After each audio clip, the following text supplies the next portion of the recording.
hit on the third leading cause of death in the United States. Yeah. And I'm sure most of us could figure it's either heart-related or cancer or diabetes, things like that. Can you clue us into what that is and why? Yeah, okay, and thank you for asking that, because this is the 10,000-pound gorilla in the room that nobody's talking about. The third leading cause of death, as published in the Journal of the American Medical Association, is MD-directed treatments.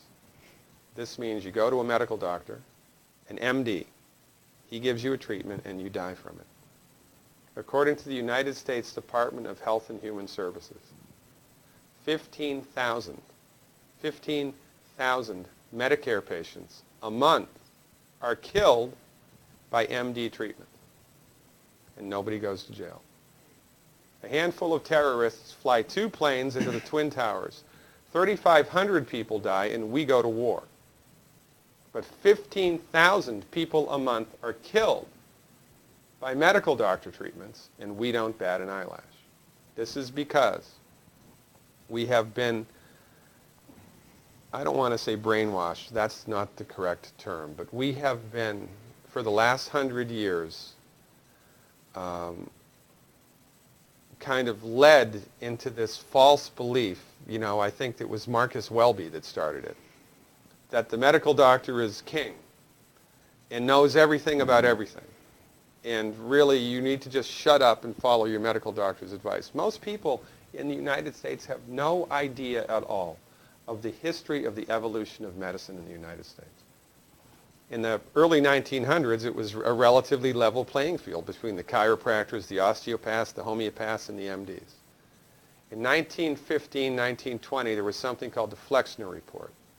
The Carnegie Corporation funded this man named Abraham Flexner. He went all around the country, and he went on stagecoach and train and horseback. This was before the interstate highway system, right? It took Flexner 5 years to do this. He went all around the country and did an inventory of all of the medical schools that prescribed drugs. He brought the list back to the Carnegies, who owned drug companies, and then the Carnegies and the Rockefellers gave millions of dollars of free money to the medical schools and hospitals in the United States that were prescribing drugs. That was the beginning of the end. After the Flexner Report, there was no more level playing field in the United States.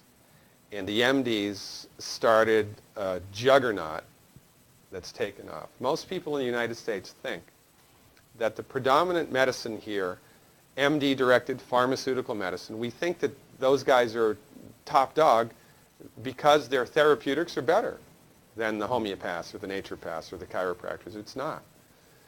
They're in the driver's seat because of political and financial coalitions that were built at the turn of the century that most people have no idea of at all. And it's a gigantic problem. And I mean, it's crazy, right? It's the third leading cause of death. And yet, when the government makes noise about messing with people's insurance, everybody freaks out. Mm-hmm. And that's a whole other thing to talk about, isn't it? Because what is medical insurance? When you buy medical insurance, what are you doing? You're betting that you're going to get so sick you will not be able to afford it. Mm-hmm. Right? Yeah. Right. And then, so you pay good money every month to gain access to a system of medicine that's the third leading cause of death in the United States. We need our heads examined, quite frankly. That's why we give, Dr. Wallach and myself collectively, we give 400 free lectures a year. And we're building a grassroots network because people don't know this. I mean, people, I come to my lectures and they look at me and say, couch potatoes live longer? Medical doctors are the third leading cause of death? You know, what's going on here? We're like the people, you know, in Galileo's time saying, hey, everybody, you know, it's the sun that's at the center of the solar system, not the earth. Well, hey, everybody, the earth is round, it's not flat. Or, hey, everybody, slavery's a bad thing. Right? This is we have a social agenda here. Why do we have a social agenda? Because people are suffering needlessly. You wouldn't believe, as God is my witness, you would not believe the things that I've seen people recover from in holistic medicine. The body's ability to fix itself is remarkable. And most of the time, all that the body needs to do that is the raw materials that it needs to do that. And we need to stop eating food that's hurting the body. You know, if you put diesel fuel in an unleaded engine, even if it's a brand new Ferrari, it's going to run like crap if it runs at all.